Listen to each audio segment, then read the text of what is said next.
Now, hello. Hi, Kim. You're looking so fabulous today. Thank you. I just managed to throw on a few glad rags. It's always great to have an opportunity to express the fullness of my kind of identities. I'm a Gemini, so there's thousands of me. But it's yeah, I certainly would put myself in the gender fluid department. And it's interesting that the way queer thing has sort of gone, it's all become a little bit complicated, and there's less opportunities for us to dress up and be big girls. But here I am. And you requested that I use they, them pronouns for today, which I'm happy to do. Isn't that awesome? It's so confusing because dressed as I am, it would be absurd to call me he. But then I'm still just me, and some of the more serious things I'm talking about come from a kind of male perspective. I just find it fabulously confusing and complex. We are very lucky to have your yourself here with us at Pride in the Living Room.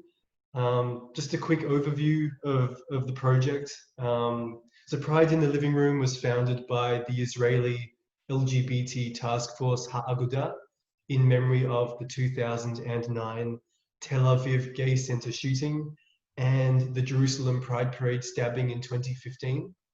And this project was created to offer a stage and a voice to LGBT Jews from around the world to share their stories. And it's really exciting for me to be able to speak with you. I'm actually wearing my Woohoo!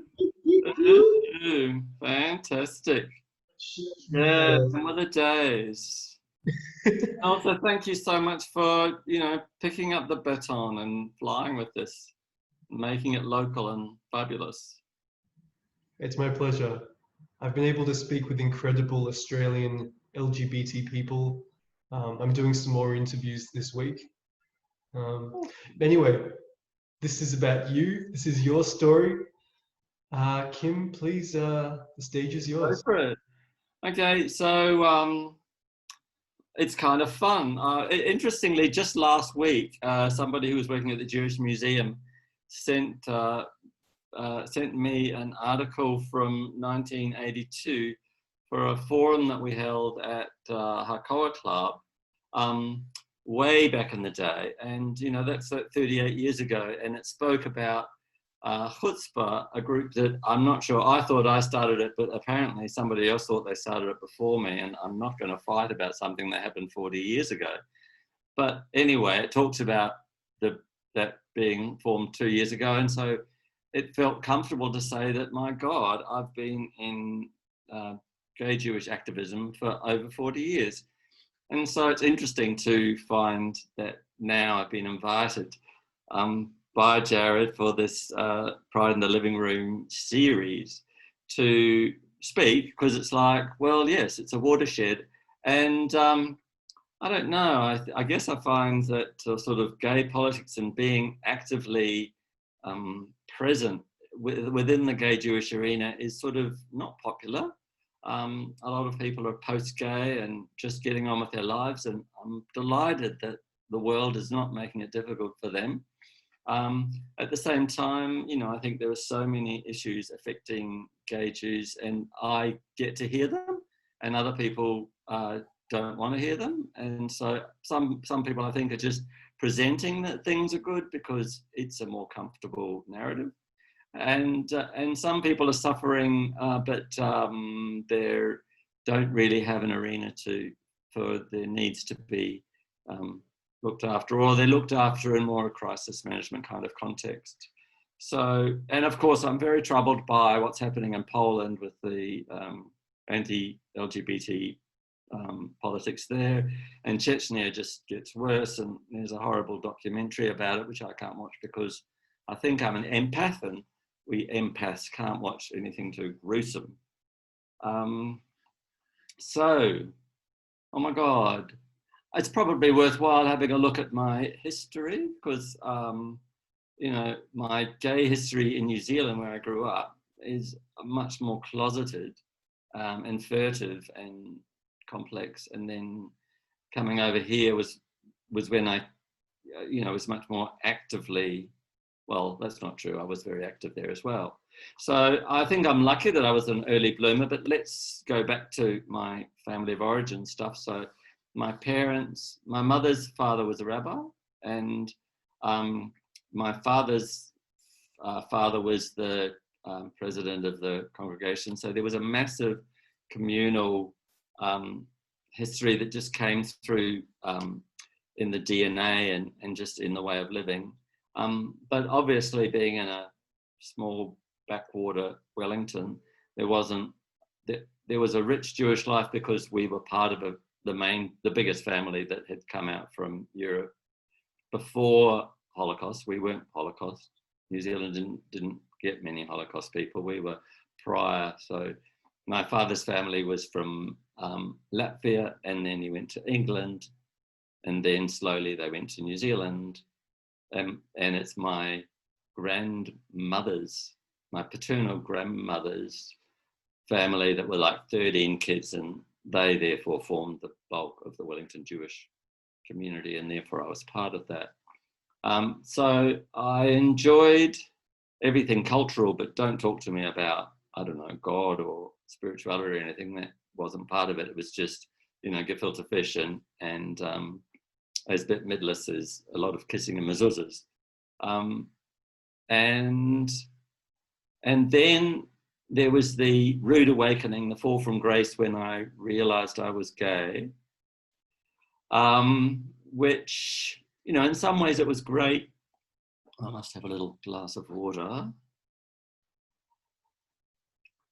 Where was I? So in some ways it was great that I was doing drama classes, and my drama teacher, came on to me, which I thought was all too fabulous. And it was only in therapy a lot later that I realized it was also all too much pedophilia, which is a terrible word, but the way I wrestle with that is to realize that the problem is the power dynamic that happens between an adult and a sort of forming child.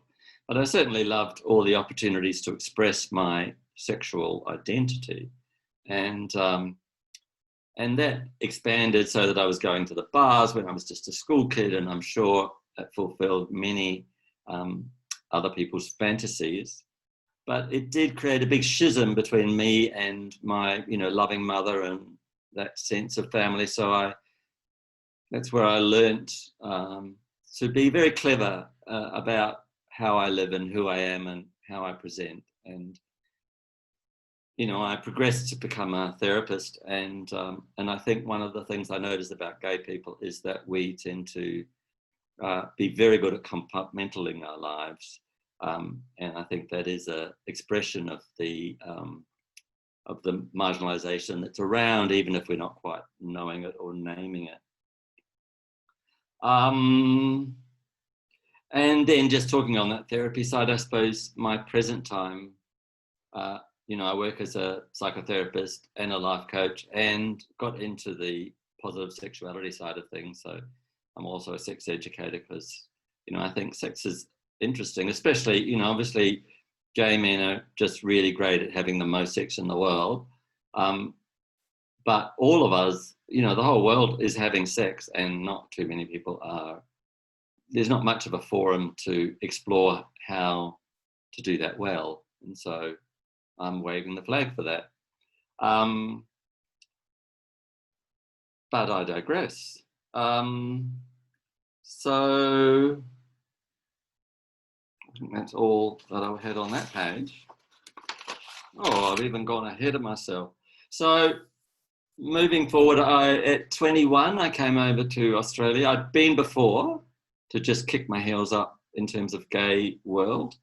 And then I got into studying personal growth and studying therapy, and that had a kind of a spiritual edge to it. And more recently, I think I got into the more shamanic side of things, just the idea of journeying between worlds, because really, I think that links to that early experience, but it just gives it a very positive and inspirational twist. And I just love drums and nature and stuff like that. Once I came here, it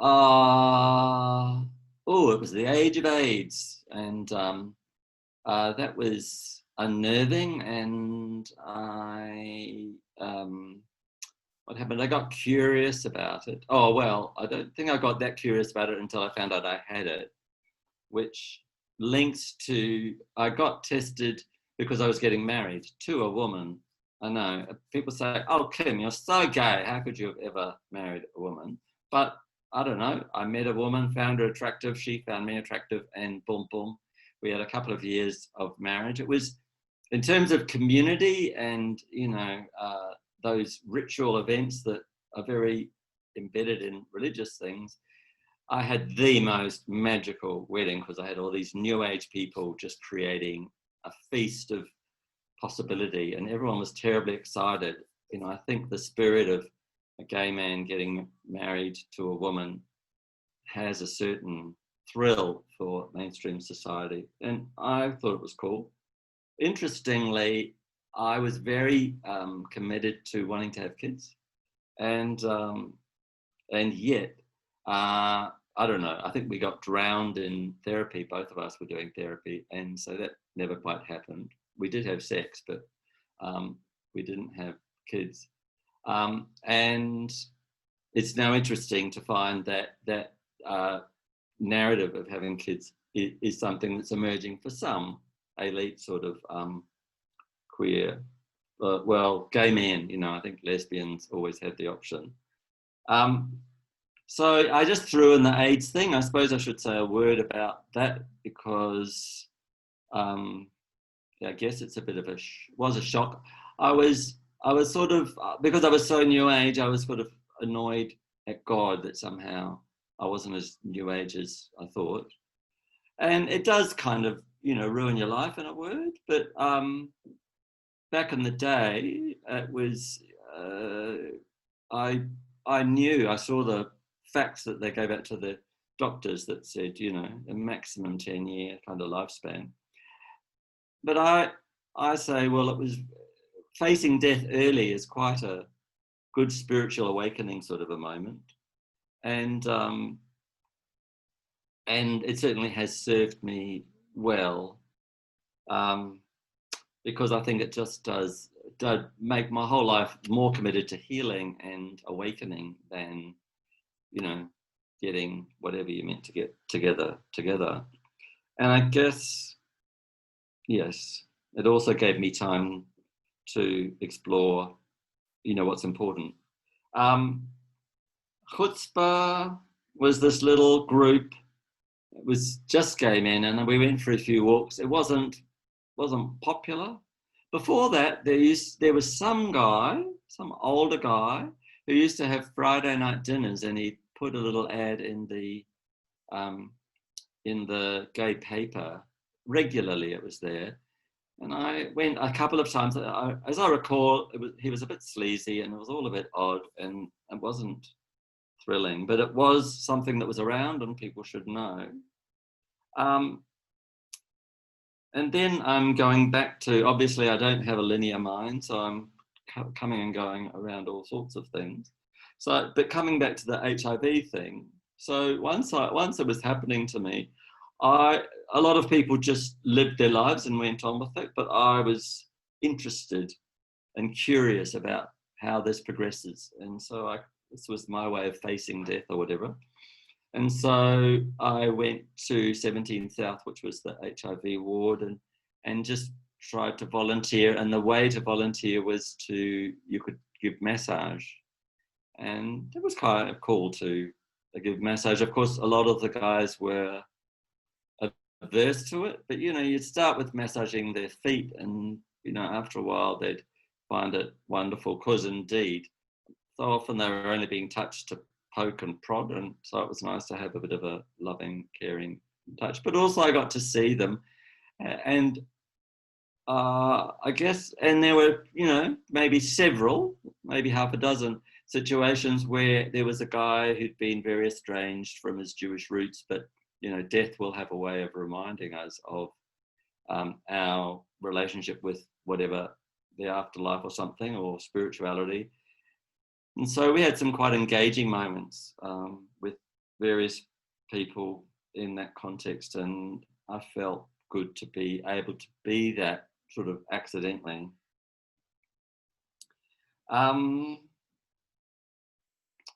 Going back to being married, so I was married for a couple of years, and then after I was married, I put everything in storage, and I was having like a farewell party. I was going to move down to Mittagong, where my family, my brother and sister live, and I thought, oh my God, I'm free. And so I got in the car and drove to Uluru. I sort of wanted that spiritual experience. I wanted to connect with the indigenous people and just wanted this groovy experience. Uluru, you can only be in Uluru if you can work there. And so I became a waiter and I hung around there for 6 months. Fortunately, I could meditate at Uluru, at the rock. You know, I had a car, so I could, you know, get there. And it was very special. And there was a moment there where I was meditating in a cave and an owl came in. And I thought that was extraordinary because I couldn't imagine owls living in the desert. But over time, I did learn that actually they do. And so it wasn't that extraordinary, but it was extraordinary to me. And so I think that was a special little watershed for me. I didn't mention so I got married to this woman for a couple of years. And prior to that, I did have a relationship with a guy for a couple of years who was very handsome.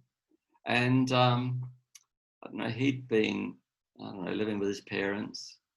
Anyway, we had the funniest situation where he was very devoted to me and all that, but he worked for Qantas and he got leave and he could travel anywhere. Now, I'm a Gemini, I'll travel. I just adore traveling.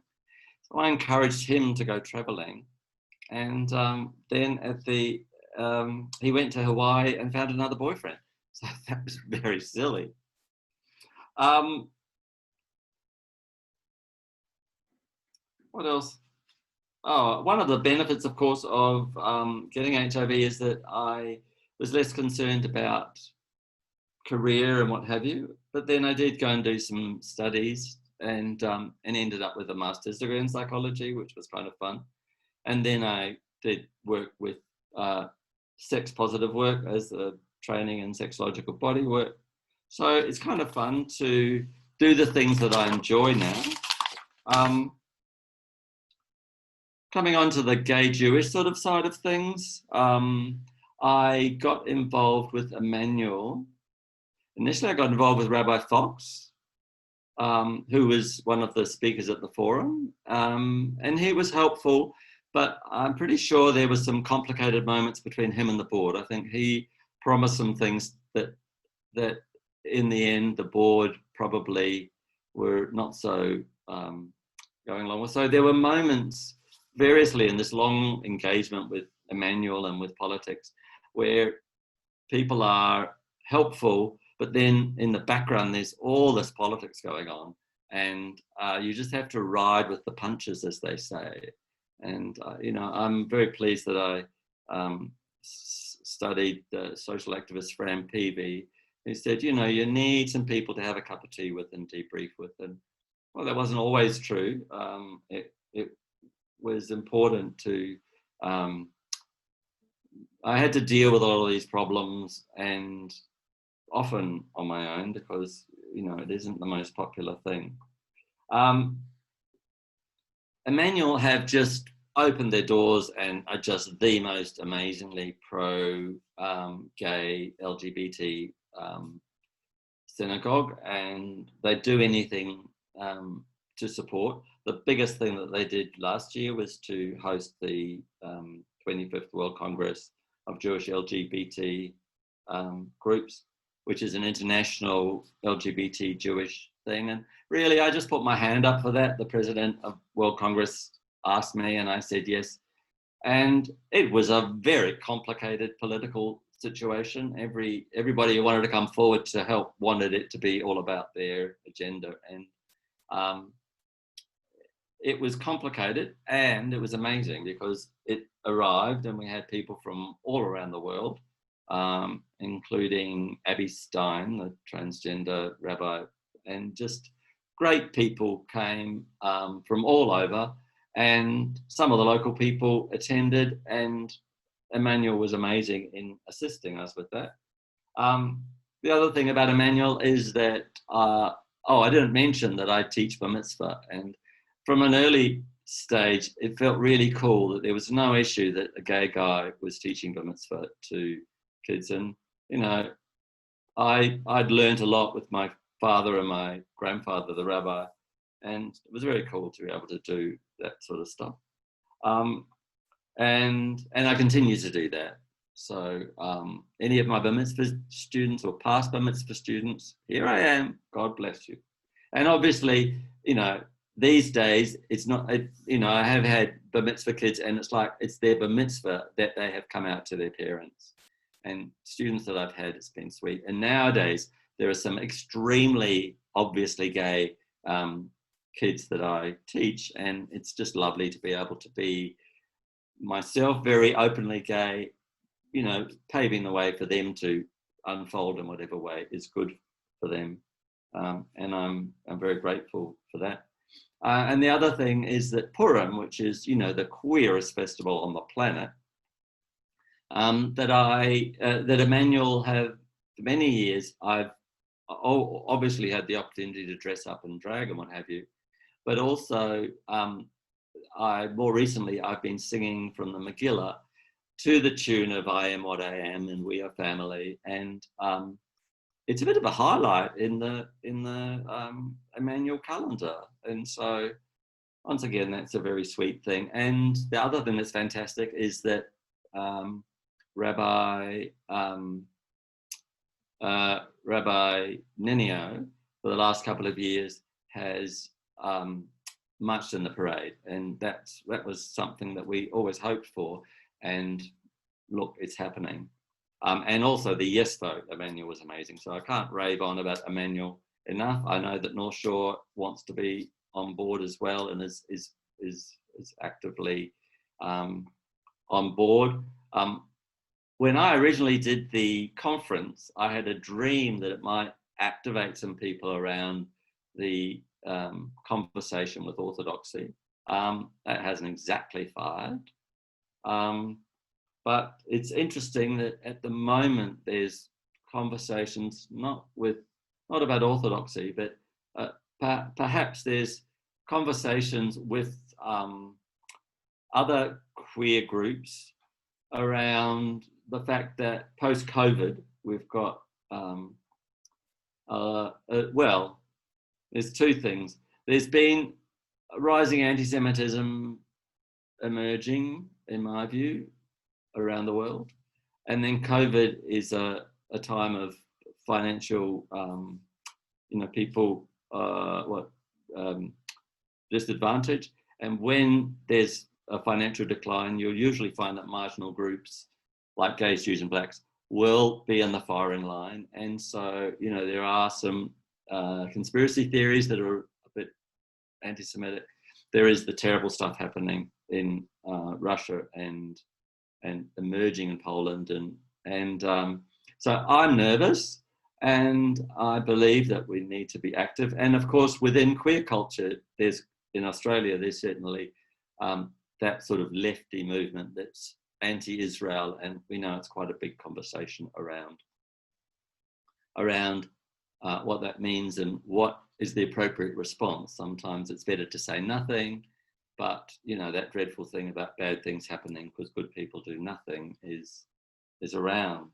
I've hardly mentioned that I was president of Diana for ages, and that I've organised Mardi Gras floats single-handedly, and we did a marriage one, and all sorts of fabulous things that it's just in me. I just managed to envisage things and get them happening. I think they're important. Mardi Gras especially, I've always said we must be there for the first one, which was in 2000, you know, 17 years after that original forum, where we got some really important people coming together to support us doing that. And it made the Jewish news, and it was a huge, big deal. But then since then, I've always said we must have it, no matter if there's not much support, because so often gay Jews would tell me that they came out during Mardi Gras, and it's because there's an article in the Jewish News which sparks a little conversation and gives people a positive framework in which to have a look. So I guess my thing is, now we're doing COVID, it's a bit complicated. People are withdrawing somewhat, getting into their own little closets. Gay community is on the down, so it's really amazing that Jared steps forward and at least creates a public forum, even if it is online. And I'd like to think that some of us might be willing to come forward and look at where do the conversations want to happen. It's not about rabid protesting and all that sort of thing, but I do think that we do need to be actively present, because if people are not, if people don't really know gay Jews, meeting them is always something. Jewish Board of Deputies took a group of gays and Christians to Israel last year, and I was part of that. And it's important that we are known, that we're known to those who are more prone to have negative views. Because if you haven't met a gay Jew, or if you haven't met a Jew, it's very easy to go along with the stereotypical narratives that are around. So last night was the Rosh Chodesh of Elul, and I don't know, for anyone who's vaguely religious, that's the month that leads up to Rosh Hashanah, and it's said that it's very linked to the Song of Songs, the Anila Dodiva Dodi Li, I am my beloved's and my beloved's is mine, and that it's a time that our connection with whatever the sort of spiritual wah-wahs are, that it's a time to reflect on that. And we're also invited as Jews to look at our behaviours and who we've been nice to and who we've been not so nice to, and resolve that, so that the Yamim Noraim, the Rosh Hashanah and Yom Kippur, can be a meaningful and awakening and inspiring time. And so my blessing to you all is that whether you engage in any of this religious stuff, that the Jewish spirit is really in a beautiful place. And I wish you every happiness, in whether you're below the radar or above the radar, or just sort of twinkling with the radar. Thanks for tuning in, and have a wonderful life. Is that good? Thank you so much, Kim, for your really incredible story. I know you gave us the half-hour taster version, and every single point you gave us, you could talk more in depth.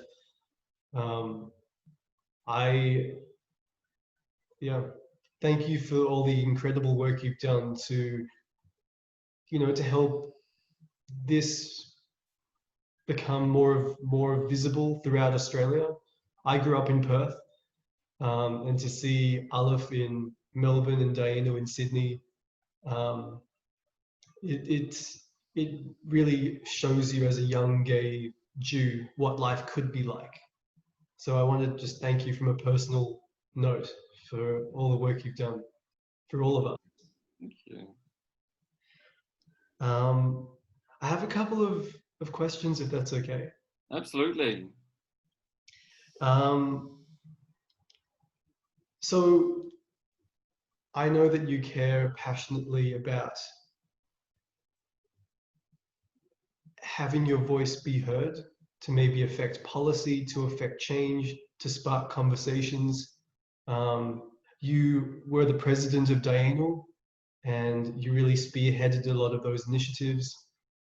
You care deeply about political situations around the world. So what do you think it is that draws you to these activist-y political roles? Interesting. I would never have put myself in a position of being political, because the political systems and MPs and city councillors.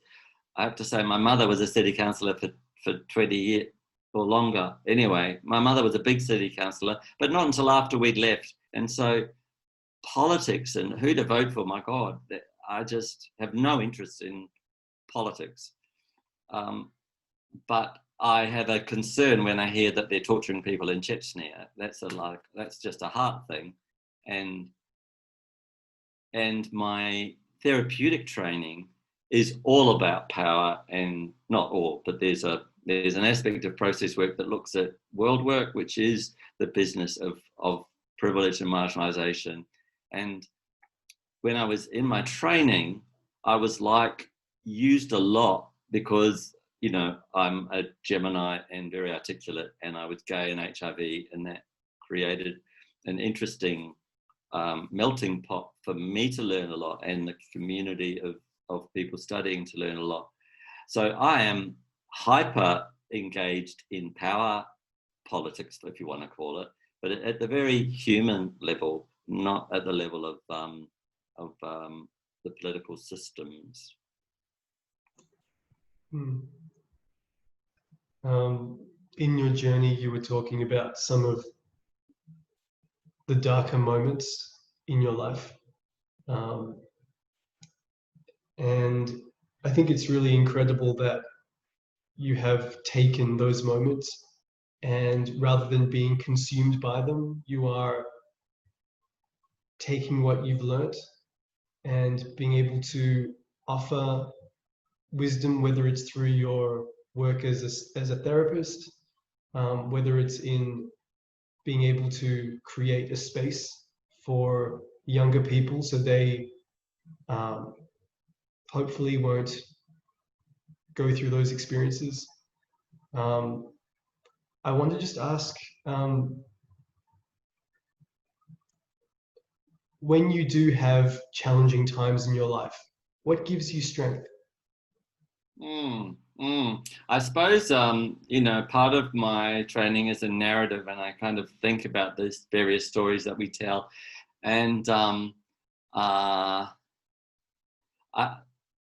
are dark moments, but I think, you know, I think I'm very much for leaning into those dark moments, leaning in, even like these days, I'm very big on leaning into discomfort. You know, a lot of people want to be happy and light and all that sort of stuff.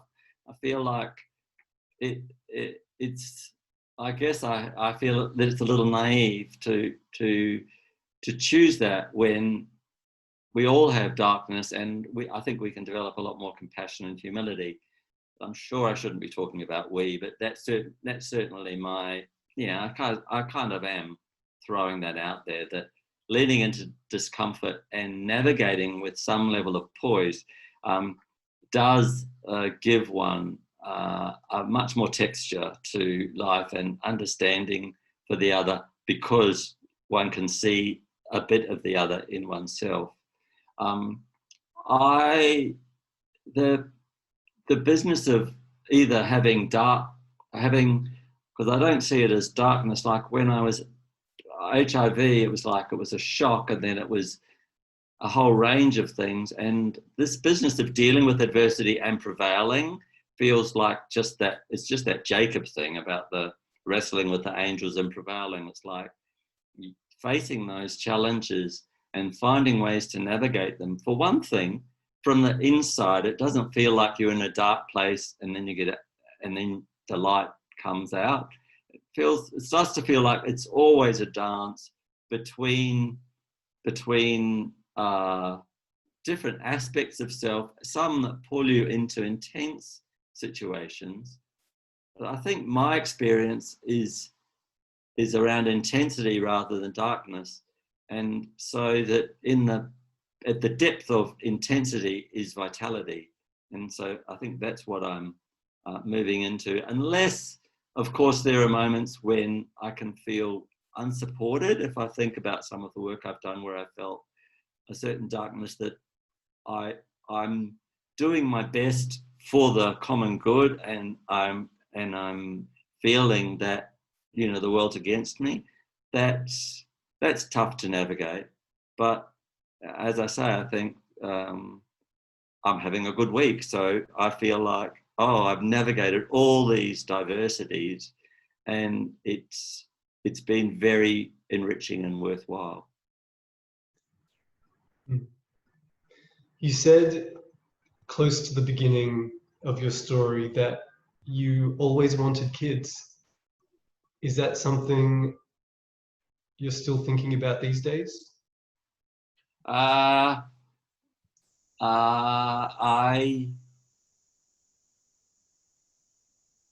never thought about whether I always wanted kids, but since you mention it, well, yeah, I didn't, because I think when I was younger, I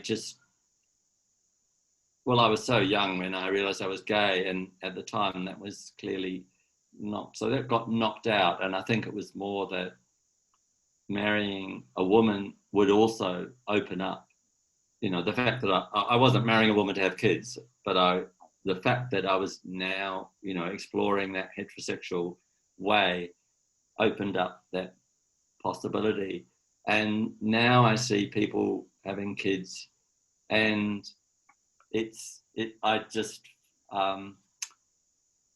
I pretty much realized that my narrative's been more oriented towards this kind of urban mystic, this sort of spiritual lone sort of experience. I extremely love, coaching these kids, not just in getting their bar mitzvahs ready, but whatever I can pass on to them, and in terms of the human experience. And I do, what is it? I guess I have some pain that with all this pro-gay something or another, I haven't found that I've sort of fallen into those heteronormative family situations that would give me the opportunity that I would like. So I noticed that it would have been nice if there were more children in my life. But as for having my own, I feel like, the path is set to be as guiding as I can to children, but realizing that that isn't my path.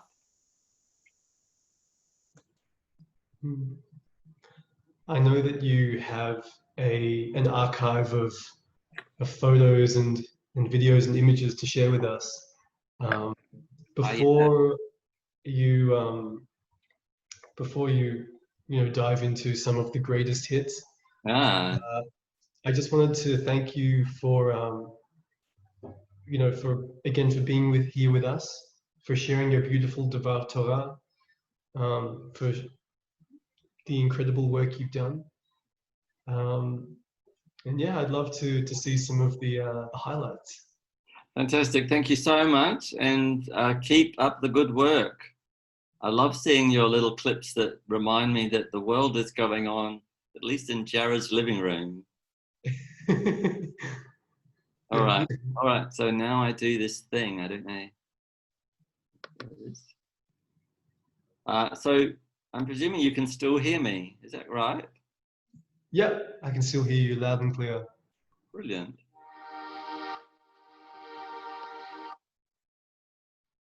And that all works. Amazing. Okay, so this is me at Purim. I made the dress, and this is me with Rabbi Jackie Nenio. She's such a honey. One of my favorite pictures of me with the radical fairies, who I didn't talk about. And just look at those legs. So this is another year at Emmanuel Synagogue, and this is up at Tropical Fruits, where I performed in the cabaret. And then I'm back at Emmanuel, looking a little bit worse for wear, I think. And there is the radical fairy, full of rainbows. And then this was an article that went online. Somebody came to the Radical Fairies Fairyland in Byron Bay. Here we are last year for the 25th Jewish LGBT World Conference. And this was important. We got this renovated, that was the Holocaust Memorial in Queen's Park. Here you've got Rabbi Ninia at the Mardi Gras with her daughter. Isn't that a gorgeous rainbow colour? Who on earth is that? Looking unbelievable. In my mother died last year, and there's my mother's outfit. A lovely t-shirt saying the way to God is not always straight, and look at that handsome hunk Jared with Rabbi Ninio and the president of Diana, Jonathan. Here's more, and we've got Jared there again with his rainbow kippah, and Queer, Jewish and Fabulous, you know where that's from. And then during COVID, I did a series with Nana Ray, and I think if you go online, you can still find them. And that's just more of the same. And here's an article based on that 1972 thing. And look at me looking like a real spunk rat. And this was a photo shoot from Fairyland. And this was a conference that we would have gone to. A few of us were going to go to of the World Congress in Berlin. But no, we're still waiting for a refund on the airfare. Julie McCrossan at a forum at the Jewish Museum, amazing part of the conference activities. I think you find that we're at the beginning again, so I can stop that. And I can stop sharing. I have to say, you have the best pair of legs out of anyone I've ever seen. I'm impressed. We'll make sure this is circulated far and wide, because I am single and I have a lot of attributes to share with somebody or another, or maybe several somebody or another's. And I'm open to traveling after COVID's over. So there you have it. I have one final question to leave us on. So you shared with us the breadth of your journey, and it all started when you were a young kid, realizing, whether you had the words or not at the time, realizing that you were different. So I'm just wondering, after all this time, after everything you've learned and gained, if you had a chance to speak to him, what would you say? Oh, fasten your seatbelts. It's going to be a bumpy ride, to quote Billy Davis.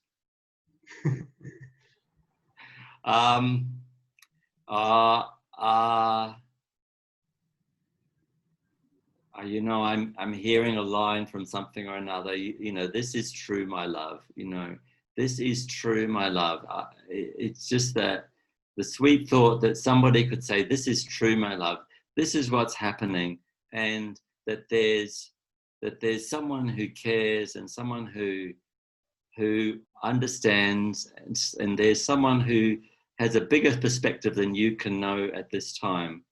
That sense of being held, I think, is something that I've developed, but I felt like he had to survive in a harsh world. And it would have been nice if there was some comfort available at the time. Yeah, sweet question. Thank you, Kim, for being here with us. Here's to sharing our story in this moment and many more moments in the future. Well, just let me say that having the opportunity to just gestalt this me has been a really healing and valuable experience for me. So I'm extremely grateful, and hope that it helps others unfold their processes too. Mwah! Okay, bye now.